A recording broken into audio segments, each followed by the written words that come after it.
There was another thing I wanted to ask you as you were talking about your early story, because I've spoken to many people outside the podcast, and I've said, look, Mhm. what is it? I'm following my dreams. I love doing a podcast. I love speaking on stage. I love making a difference to people. Good on you, And my mate. thank you, Yep. mate. And my let's say personal philosophy, and I know you talk about this a little bit, and I want to touch on that, is that change is the fuel that powers growth, resilience, and new possibilities. So greatness is not about what happens to you; it's about who you choose to be in response. So that's my personal philosophy, and that's what I talk to people about.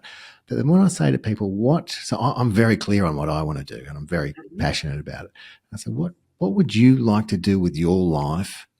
And often, you play the game as if time and money wasn't a consideration. What would you like to do? And the number of people that say, I don't know, it astounds me, because I'm so clear on what I Yeah. want to do. And I noticed you were like that when you first heard Earl. You weren't sure. You just knew there was something. So I'd really like your advice or your take for those listeners that they're not sure. They don't know what they Yeah. might want to do with their lives.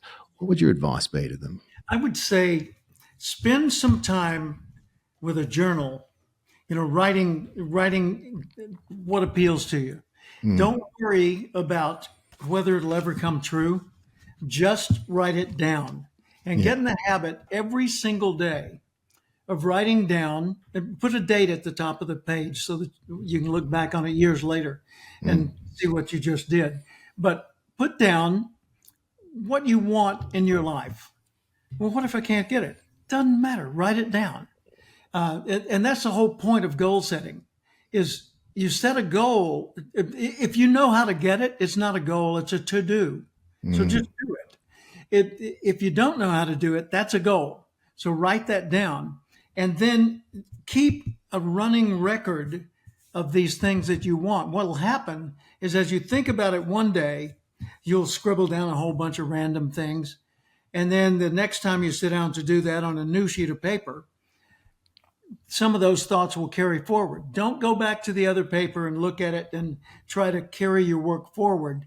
Just do the data dump of your desires onto mm, paper and date the page. And then keep doing that again and again. What happens is your mind keeps focusing more and more and more and more.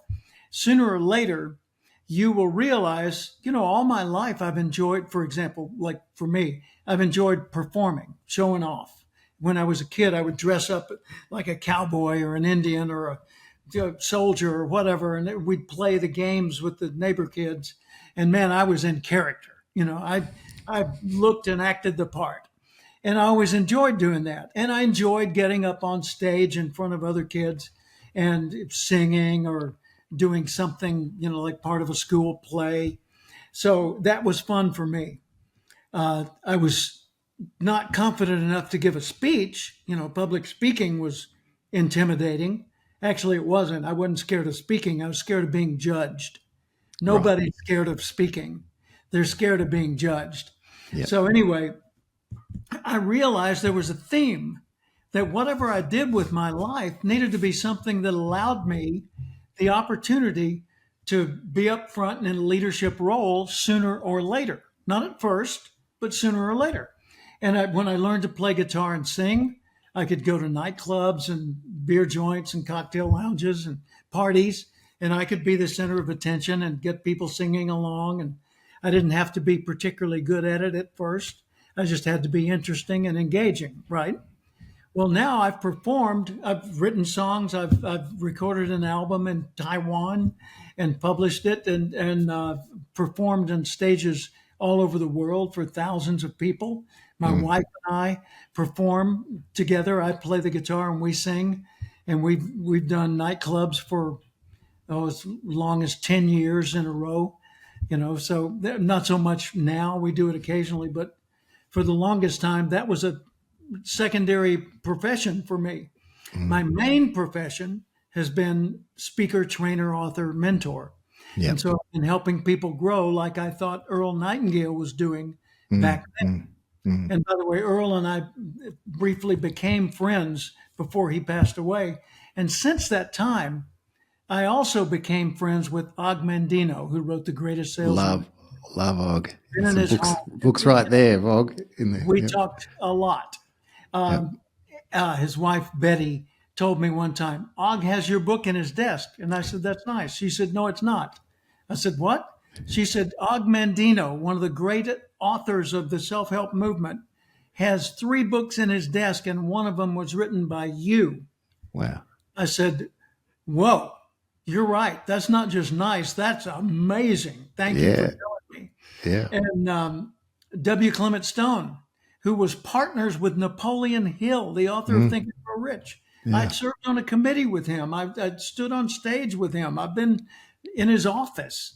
You know, Zig Ziglar was a friend. And after Zig passed away, his son Tom hired me as the keynote speaker for the Ziglar Corporation for their Wow. annual meeting. You know, this Fantastic. goes on and on. I was the Yeah. first paid speaker from the outside to come in and speak to the Brian Tracy organization. I wrote a book recently, and my friend Les Brown called me and he said, look at your text messages. And I looked on my phone and there was a video from him praising my book. Yeah. And I mean, it just goes on. Dennis Waitley and I toured together in Australia and the USA. Yeah. Alan Pease is a dear friend. Yeah. And, you know, Lisa McInnes and other names throughout the Australian. I think of Lindsay Abrams and so many others over there. Or Lindsay Adams, excuse me. How do you pick a lane when you don't know what lane? Right? Yeah. That was the originating question on Yeah. this. Yeah.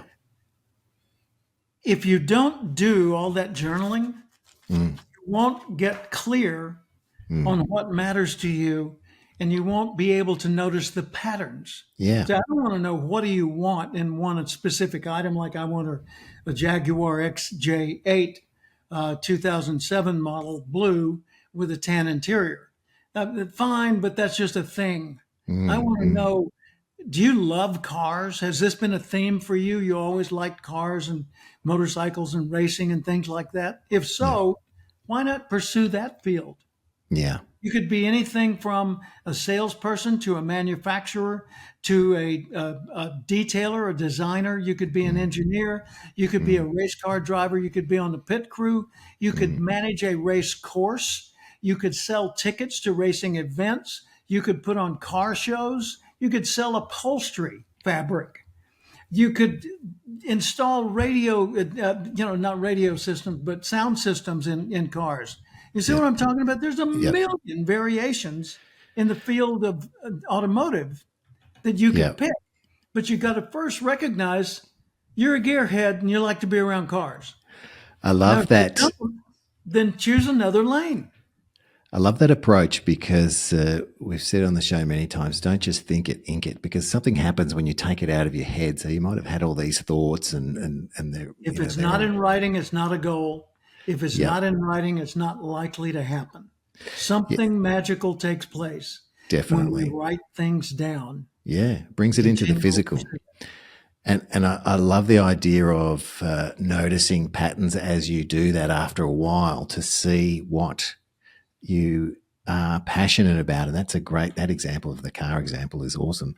And I know that you help people recognize and become a professional expert. So I would imagine that's part of the process when people say, well, I'm an expert. You want to know I'm an expert in X, Y, Z. Yeah. But I believe you take that further and you mentor people and you help people with that. And I think that'd be really interesting for our audience to understand what you're up to in that area. Well, when you look at career paths and look at all the different options available to people, you need to ask, if you're a person in the service business, helping other people, who's my ideal audience? Who am I serving? And I don't particularly care to focus on enterprise organizations like, the Australian Mutual Provident Society or Exxon Corporation or one of the big banks or anything like that. I've done all that, and I've worked. as a speaker and trainer for those organizations. But what I get the greatest joy from at this stage of my career in life is helping people grow. What kind of people? Professional experts. What's a professional expert? It's a coach, a professional coach, a business coach, a personal coach, an author, a specialist, an advisor, a consultant, business consultant or personal consultant, a podcaster like you or me, a professional speaker, people whose main product is them solving other people's problems. Yeah. See, if you want to get known for who you are and what you can do for people, I'm your guy. I'm your mentor. I help experts in a variety of other fields become known for being the go-to person in their particular lane. Yeah. So I've got people who are former SWAT team police officers, people who are military leaders, people who are entrepreneurs. One of them owns a nightclub. Another one is a specialist in the automotive industry. Another one's a mortgage specialist. I've got people who are authors, all kinds of different hotelier, all these people who are certified professional experts. Why CPEs? Why certified professional expert? Because it's not their field that they want to grow the momentum around. It's the demand for their services. So they are putting themselves out there hoping to create a groundswell that they become the thought leader. They become the problem solver. They become the, where's John Merkus? I want to go to John because he's the guy that knows how to solve this, right? Yeah. So I put together a curriculum. I'm the guy who designed the professional education curriculum for the National Speakers Association. And I also taught it to the folks in Australia. And it's based on 8 different sets of abilities that I call competencies. You're competent at this, competent at that, and that. And so there's 8 of them in any profession. And I built my own curriculum as a mentor to experts around those 8 competencies. And on my website, which is my name, Cathcart.com, I've got all kinds of free resources and videos, and you've seen it. Articles, there's a blog there, there's a podcast with many, many episodes on it.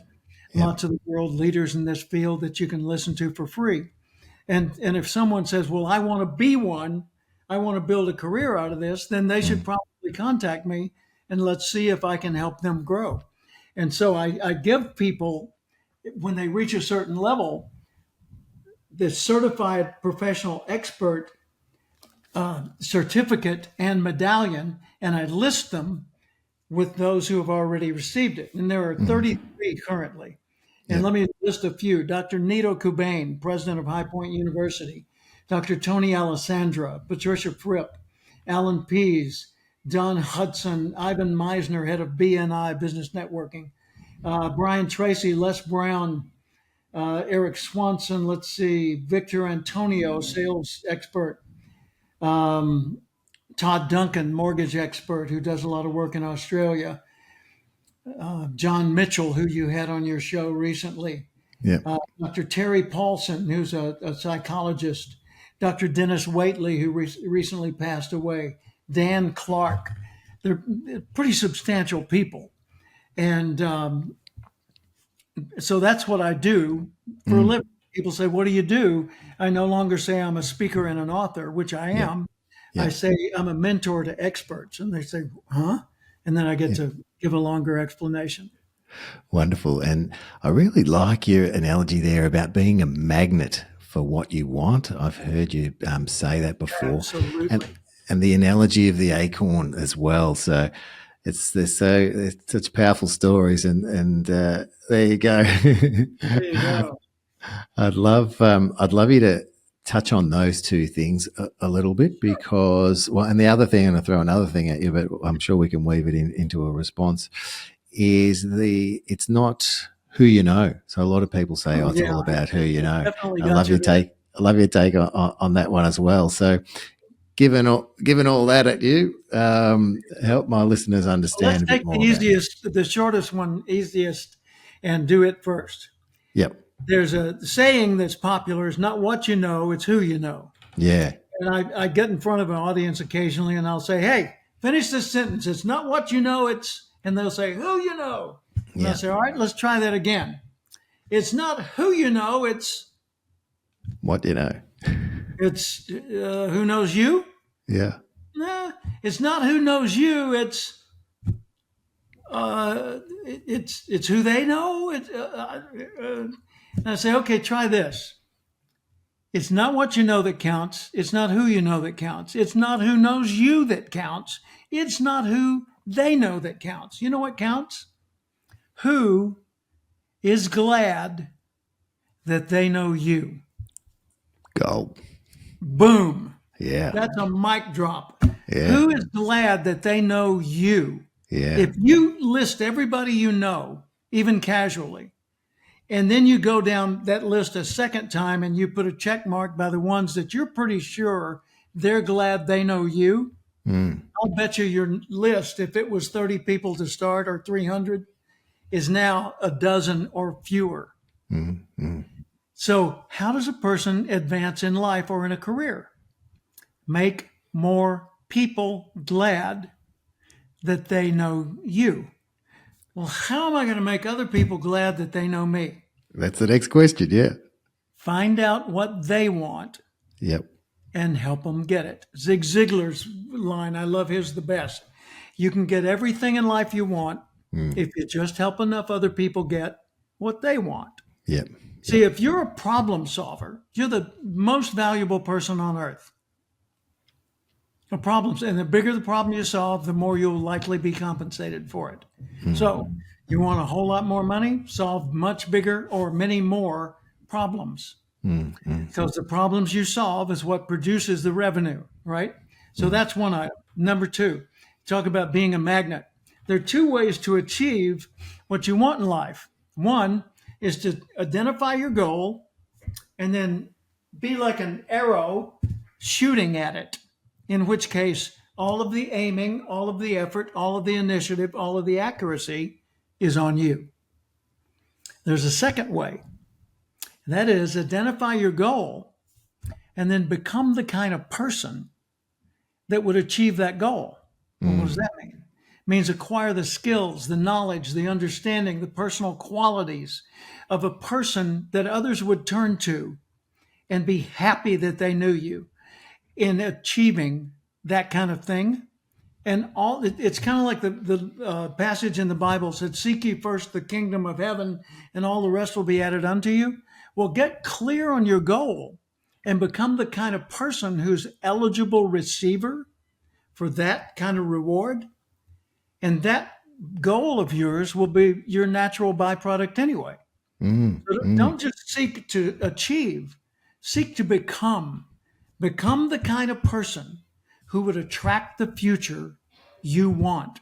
Become the kind of person others want as a coworker, as a neighbor, as a vendor, as a supplier, as a friend, as a husband or spouse, a wife. Become the kind of person that would get the results you want, lose the old habits that are strictly selfish habits, and acquire the lifestyle of the kind of person that would achieve your goals, and you'll get all those goals. Because when I set out to do all this, I never aspired to go to all 50 U.S. states, paid to give speeches there, but I have. Yep. Every province of Canada, throughout South America, Central America, throughout Asia, 25 major cities in mainland China, speaking to thousands of people for up to 6 hours a day through an interpreter. All over Europe. I haven't been to Africa or that continent, but virtually everywhere else. Yeah. And New Zealand, and Indonesia. I'm going to Malaysia in October of this year and giving a speech there.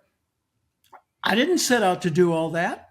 I set out to be a trainer that taught courses like Earl Nightingale did. I didn't set out to write a book. It came up as one of the things to do along the way. And now I've got 27 books in languages all over the world. I didn't set out to have a TED Talk. I was invited to come and give a TED Talk. I didn't call Earl Nightingale. He called me. I didn't seek out Og Mandino and say, can I be your friend? Og said, hey, Jim, I've got a project. Can you help me with it? and we became friends. So that's how this works. Just wonderful, Jim. Just wonderful. And I have heard you say about be the kind of person that would be before you do the thing you're about to do. I don't know if I've said that correctly, but you Yeah. know what I How would mean. the person I'd like to be? That's Yeah. the daily question. I've got it on a mouse pad. Remember those? Yeah. Mouse pad that I had done to go with my book, The Acorn Principle. And the Yep. Acorn Principle is the seed of your future success already lives within you. Hmm. So Hmm. be the person you were designed to be the best of it.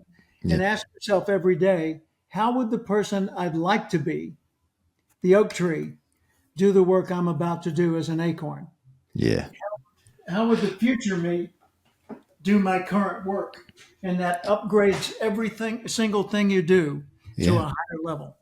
It absolutely does, and we can all ask that question of ourselves. There's no restriction. Everyone can ask that. Exactly. Love that. Exactly. Absolutely love that. Jim, there's so much to talk about. We're nearly out of time. I'd love to have you back because I've still got a Well, I'd mountain love of to things do it. It's I'd fun like for to me ask too. you about. But before we go, I just want to make sure that our listeners, it'll all be in the show notes, but there's so many free resources and wisdom and pieces of gold. If you love what you've heard Jim talking about in the show, this is a small taste of what Jim offers for free. It's at his website, cathcart.com. It's really simple. It's his surname, Cathcart, cathcart.com. And there is so many resources there. And of course, if you want to go that extra step and become one of those certified professional experts or do more or have you as a mentor, as you said, that's how you're spending your days these days, where I guess you were more on tour and doing a lot of speaking gigs. I know you still do a lot of speaking gigs. Thank you. Yeah, and Um, I'm by the way, I'm quite willing if there's a group of people that want to bring me in, I'm yeah, quite willing to come to Australia and do the training there on yeah, site and yeah. certify the people there. And we could get Wonderful. together with some of the folks that are already that I'm already connected with in Australia and make it happen. So I'm happy Yeah. to do that. Yeah. I think that's a great idea. Thank you for mentioning that, Jim. And one of the things there's a couple of things I ask every guest, and I'd like to ask you this as well. The show's called Rise and Thrive Conversations for Greatness. And I'd like to know, Jim, what's your definition of greatness? Greatness. I think greatness is only perceived by others. In other words, you can't make yourself great, you judge yourself as great, and have it mean anything. Greatness, great, if you look at the word, means very large, very, very kind of overpowering. Something that's great, it commands attention. It uses up all the available space. It brings its presence forward. And if that, there are great terrors, there are great evils. So greatness could be associated with something bad also. But greatness as a person is acquired through a substantial degree of service to other people. If you want to be a person of substance, help other people grow, help other Mm, people achieve, help mm, other people be more safe, more intelligent, more loved, more happy, more whatever. But, it's like Walt Disney. He set out to build the happiest place on earth when he built Disneyland. He was a mm, cartoonist and a movie maker, mm, and no one had ever built a theme park. There were gardens like Borchard Gardens in Canada or Tivoli Gardens over in Copenhagen, but there were no theme parks. There were state fairs and carnivals, no theme parks. He created the first one. And what did he do? He wasn't trying to create a theme park. He was inspired by theme parks. He was inspired by carnivals. He was inspired by gardens. But he said to his colleague, Art Linkletter, and I know this first person, Art Linkletter told me this, direct one to one. Art Linkletter, who was a television personality here, he said, Walt said to me, Jim, someday I'm going to build a place like this for families. I'm going to build the happiest place on earth. So everything he did was done with the intention of making it the happiest place on earth. Mm. If you're coming to work here, you better bring happiness because this is the happiest place on earth. And if you come in a bad mood, I'm going to fire you or send you home, right? I don't care if you're sick. If sick and happy, you can stay around, just don't infect anybody. Yeah. But sour and sick, you're going home in an instant. And so think about greatness. Don't think, how can I be great? How can I be valuable? How can I make a difference? How can my life matter? How can I make other lives better? How can I alleviate pain or ease people's path or come up with something wonderful or, to serve people in some way? Thank you, Jim. Thank you. And the other question I have, because we've got a motivational playlist on Spotify, and all the guests get to choose a song. So my question to you is, if you want to pump yourself up or start or feel good or whatever, music is often a pathway for that. What would be your go-to song if you wanted to put something on? First, like that? recognizing I'm a baby boomer, that tells you what my selection criteria. That's okay. We've even got classical. We've got Gregorian chanting is on there as well. Yeah, So I would imagine some people choose that, but I Yeah, would yeah. choose either the Beach Boys Yeah. or let's see, who was it? The one, just take those old records off the shelf. Bob Oh, it's Seger. Bob Seger. Bob Seger and the I Silver sit and Bullet Band. listen to them by myself. Yep. Today's music ain't got the same soul. That was my walk-in music on all those 25 major cities in China. And so they Wonderful. would play that and I would dance my way onto the stage. And the other one that really gets me motivated is the Beach Boys song, Round, Round, Get Around, I Get Around. I can just, pick up my guitar and go for it, if it's Elvis or whatever. Talking about my baby, oh, little Latin loop-a-loop. She's a high-strutting baby, ain't no dance she couldn't do. She's my groovy little baby, Oh yeah. little Latin loop-a-loop. Nice one, Jim. I love it. I love it. I've got 3 guitars within arm's length right here. Yeah, I'm mine are just in the next room, but there's a lot of similarities. Although, yeah. Anyway, I was going with that. So, thank you for doing that. And I knew music was a big part of your life as well. So, we're going to put those the Beach Boys song and the Bob Seger one on the motivational playlist on Spotify. So Dynamite. and, And by the way, I've got my own songs. yes, So I've written about 6, and I've recorded several others that are cover of other people's songs. But I've got an album that is called Fireside Songs, yep. and I don't know if I can drop it in the chat here or if I have to send it separately. But I'm happy to share that. Yeah, is it on the music platforms? It should be on Yeah. Spotify and things like that. Yeah. Great, Yeah, great. or just look up Jim Cathcart. And the one that's most fun is barbecue. Okay, I like that. Now we've nearly come around full circle, Rise and Thrivers, because Jim and I were talking about Texas barbecue before we came on air. So we've come full circle, and please, there he goes, nice with the blanket.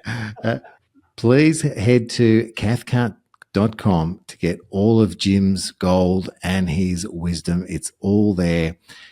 Jim, as you can tell, is very generous, knows his stuff, and has a world of experience that we can all benefit from, and is the kind of guy that is for other people to succeed. We love that about you, Jim. Thank you so much for being on the show. Oh, it's a great treat for me, and thank you. I'm glad we're new friends. Me too. And you're welcome back anytime. And as I say, I've got heaps more to ask you, so we will do that another time. Thank you so much, Jim. Okay, take care. Bye-bye, everyone.